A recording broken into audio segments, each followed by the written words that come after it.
Você já ouviu falar de hipoteca? Talvez você até já tenha escutado falar sobre, mas às vezes não sabe o que é exatamente e como funciona. A gente vai falar nesse vídeo o que ela é, a hipoteca, como ela funciona, algumas das suas principais características desse instituto jurídico que é muito utilizado no mercado imobiliário e no direito das garantias gerais. A gente vai citar um pouco também a questão da legislação sobre a hipoteca, que vai estar enquadrada no Código Civil, no Código de Processo Civil e também na Lei de Registros Públicos. Eu vou citar exatamente o que é a hipoteca. Ela é uma forma de garantia real que vai estar ligada a um bem, como uma forma de segurança de realização de pagamento de uma dívida. Em outras palavras, o devedor ele vai oferecer um bem para ser hipotecado, para servir de garantia de que ele vai pagar a dívida que já existe. Se ele não pagar, o credor pode executar a hipoteca, ajuizando uma ação para que seja vendido o bem que está hipotecado. Na prática, o que acontece? Vamos dar um exemplo. O João quer pagar uma casa que ele vai comprar, mas ele não tem dinheiro suficientemente para isso. O que ele vai fazer? Ele vai procurar um banco, solicitar um financiamento. Para garantir que ele vai fazer o pagamento junto ao banco, ele vai oferecer o imóvel que ele vai estar comprando, no caso a casa que eu citei, e o imóvel vai ser hipotecado para garantir que haja esse pagamento. Se João não pagar as parcelas desse seu financiamento, o que é que vai acontecer? O banco vai poder ajuizar uma ação fazendo a possibilidade de vender aquele bem hipotecado para receber o valor da dívida. É importante ressaltar que é o ponto de que aquele bem que está hipotecado não impede que João exerça a posse daquele bem. Ele pode morar nele, alugar, utilizar como ele bem entender na forma da lei, sem que haja nenhum impedimento em relação à hipoteca. O que ocorre é que, caso ele seja inadimplente em relação ao pagamento de sua dívida de financiamento, aí sim que ele possa ter a possibilidade de perder aquela posse de imóvel com o ajuizamento da ação por parte do banco. Agora a gente vai citar algumas das principais características da hipoteca. É importante ressaltar que ela só vai recair sobre bens imóveis ou aqueles que, pelo Código Civil, são equiparados a imóveis. Quais vão ser esses bens? O imóvel vai ser uma casa, um terreno, um prédio, e entre os bens que são considerados equiparados a imóveis, vamos ter aviões, navios, bens móveis, que nesse caso são de alto valor e podem ser equiparados pelo Código Civil como bens imóveis.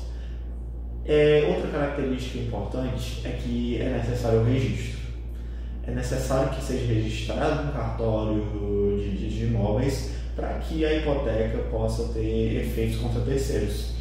A hipoteca é indivisível, ou seja, se eu tenho um financiamento com um bem hipotecado, pagar metade daquele financiamento não quer dizer que metade do bem hipotecado vai estar livre da hipoteca. Não. A hipoteca ela só se extingue com a extinção completa da dívida. Além disso, a hipoteca ela é um acessório. Ela vai ter a necessidade de uma dívida principal original. Ela não existe sem a existência dessa dívida. Acabou a dívida, também acaba a hipoteca. Uma possibilidade de execução judicial, como mencionei anteriormente, é uma das principais características que eu venho focando bastante nesse vídeo, porque é o efeito principal, né? A dívida, quando ela é persistente, além do que ela deveria ocorrer, cabe para o credor aplicar a ação judicial contra o devedor, solicitando a venda judicial daquele bem imóvel. É importante também dar como outro exemplo que para um financiamento você pode hipotecar bens como ocorre em algumas empresas realizando, né? Por exemplo, uma empresa pega um galpão que ela utiliza, hipoteca aquele galpão junto a um banco para receber um financiamento para ser utilizado em quitação de dívidas, investimentos ou qualquer necessidade de valores. Em relação à legislação, a gente pode encontrar A hipoteca, no Código Civil, nos artigos 1473 até 1505, na Lei de Registros Públicos vai estar também abordando acerca da hipoteca e no Código de Processo Civil, especialmente no artigo 495. A gente conclui que a hipoteca é uma ferramenta utilizada de forma essencial nas relações econômicas, né, nas relações imobiliárias e no direito como um todo. E é importante conhecer essas informações para tomadas de decisões que você possa ter em relação à compra de uma casa, ou decisões financeiras gerais, ou até as decisões jurídicas. É importante ter esse conhecimento. Olá, me chamo Rian e hoje nós vamos falar sobre um assunto que faz parte do nosso cotidiano, mesmo que às vezes a gente não perceba, né? Que é a hipoteca. E a hipoteca, ela faz parte do direito das coisas e ela traz uma gama de situações que vivemos diariamente, né? E aí eu vou trazer alguns pontos aqui sobre as espécies e também sobre os requisitos. E antes de partir, né, para as espécies e para os requisitos, a gente precisa entender o que é a hipoteca. E eu vou trazer um breve resumo, né? Eu sei que já foi muito bem falado pelos nobres colegas, mas que é preciso eu trazer um conceituamento para que vocês também entendam. Bom, a hipoteca, ela é uma garantia real que recai sobre bens imóveis.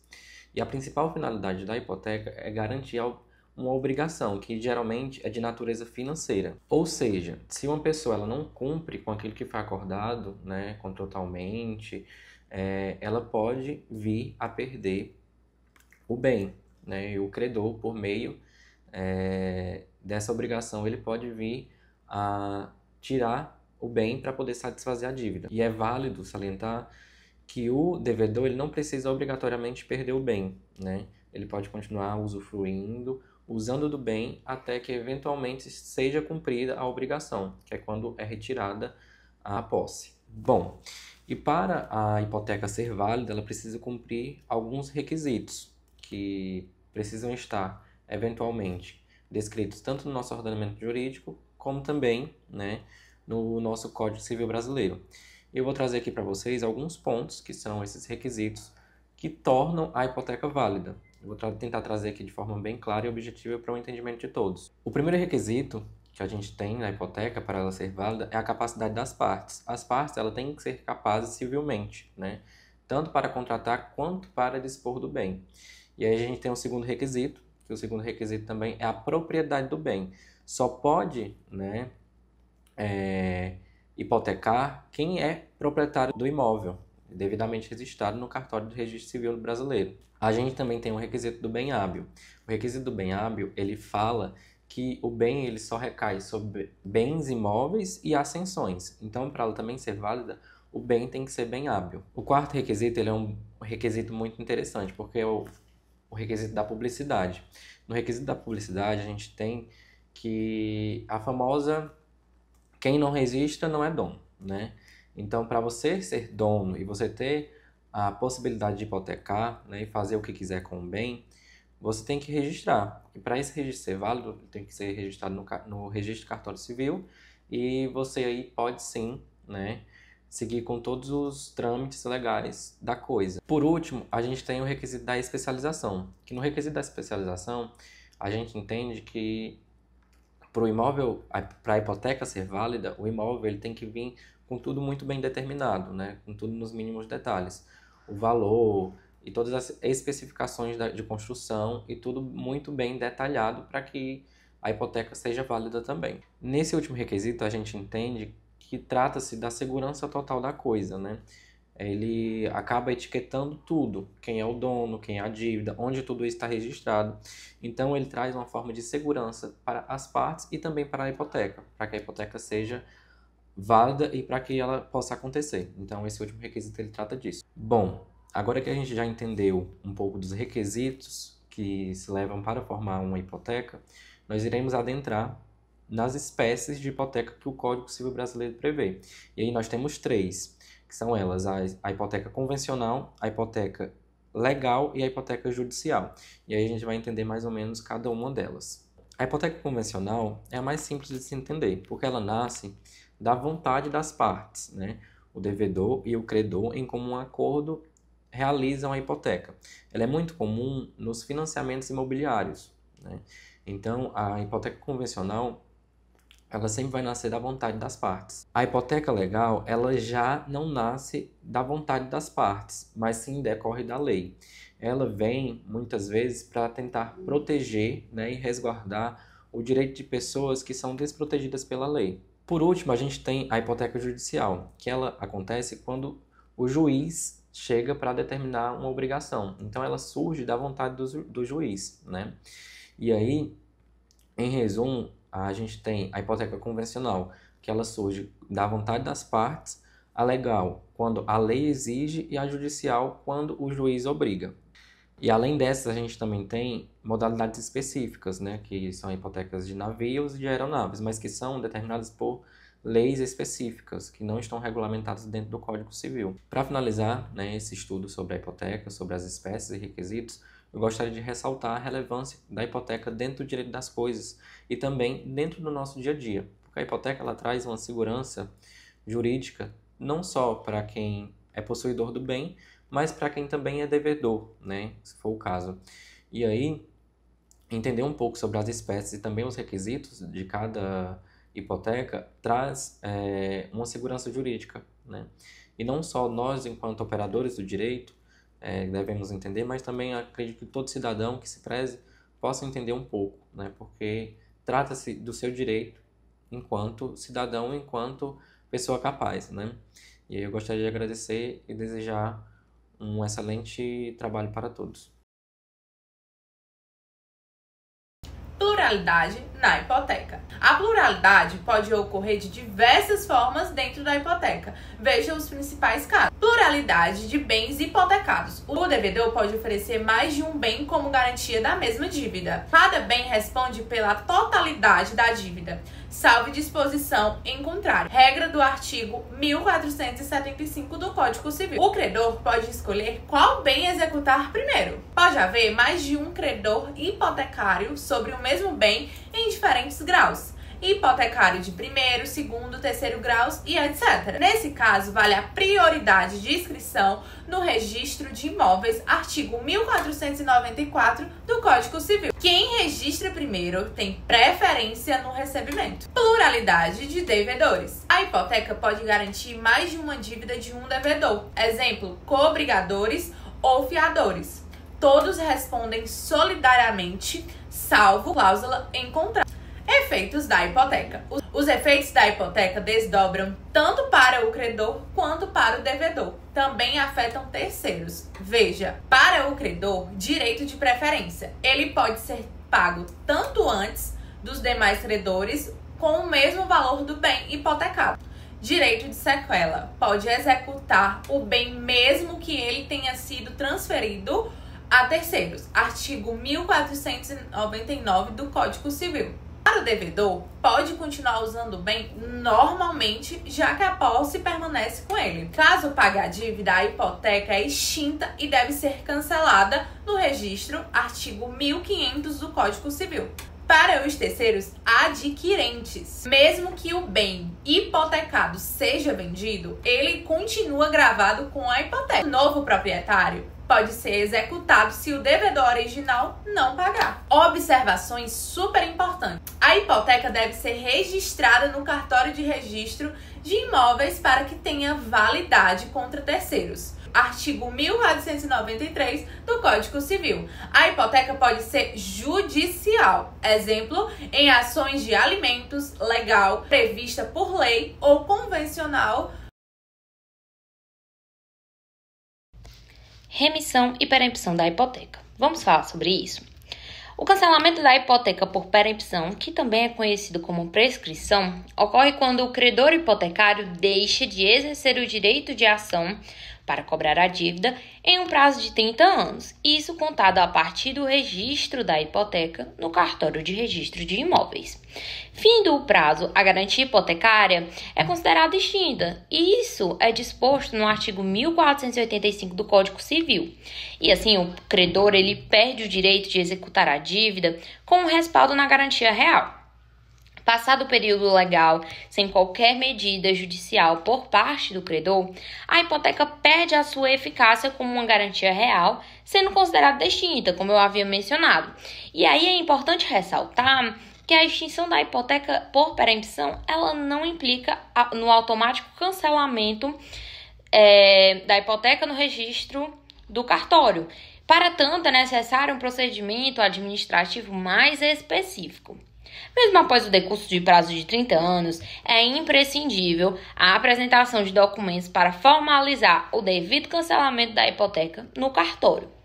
Em geral, são pedidos certidões negativas de distribuição civil e federal, para que assim seja comprovada a inexistência de ações judiciais relacionadas à dívida, certidões de matrícula ou da transcrição do imóvel, especialmente se ele estiver matriculado em outra circunscrição. E aí, dentre os documentos, eles podem ser os mais diversos, mas geralmente são esses. Algo que comprove, que legitime esse devido cancelamento. A perempção ela tem um papel fundamental na segurança jurídica, pois ela impede que hipotecas antigas e inativas permaneçam dentro dos registros públicos, o que poderia dificultar a livre comercialização ou o financiamento do imóvel. Vamos falar agora sobre a remissão da hipoteca. A remissão da hipoteca é um procedimento pelo qual o imóvel é liberado do ônus hipotecário, ou seja, do gravame que o impede de ser livremente transferido ou onerado. A remissão pode ser realizada por diferentes legitimados, como o devedor, o adquirente, o subhipotecário, e tudo isso mediante ao pagamento da dívida ou oferecimento de valor equivalente ou superior ao da avaliação, ou até mesmo a quem se der o maior lance em um eventual leilão. Como se dão os efeitos da extinção da remissão, né? Você pode estar se perguntando. A extinção do gravame. A hipoteca é um direito real que restringe a livre disposição do imóvel. Então, com a remissão, esse ônus ele é eliminado. Como se dá a liberação do bem? O imóvel passa a poder ser alienado, financiado ou até mesmo gravado sem anuência do credor hipotecário. Como se dá a quitação ou a oferta do valor? A remissão se concretiza com o pagamento integral da dívida ou uma eventual proposta de valor compatível com o valor da avaliação ou, como eu disse, de maior lance em eventual leilão. Quem são os legitimados a remir? Como eu disse, o devedor ele pode quitar a dívida e solicitar a remissão.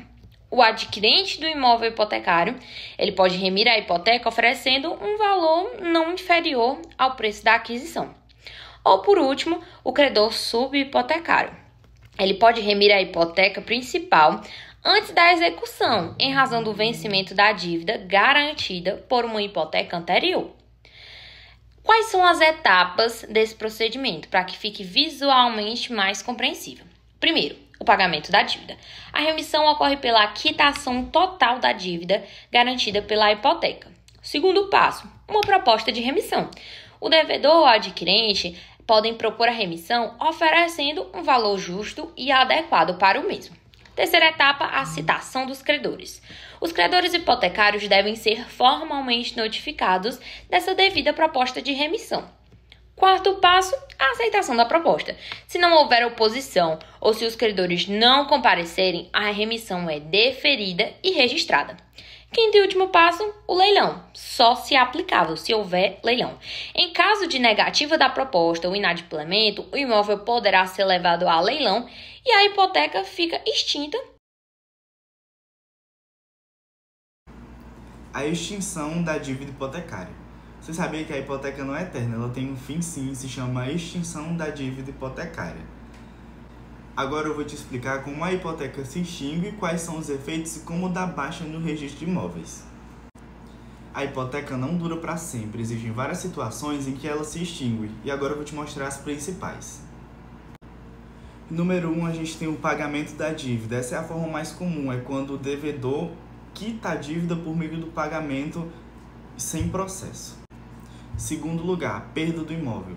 Se o imóvel deixar de existir, for destruído ou desapropriado, a dívida também se extingue, tendo em vista que ela recai sobre aquele bem específico.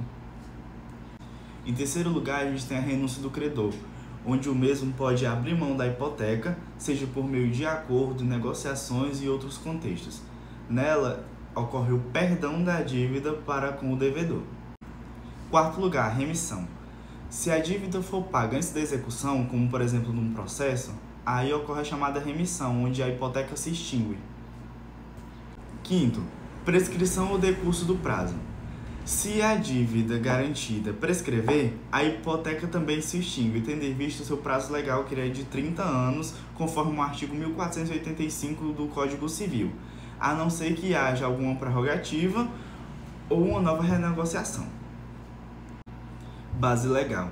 A hipoteca está prevista no Código Civil, mais especificamente nos artigos 1499 a 1505.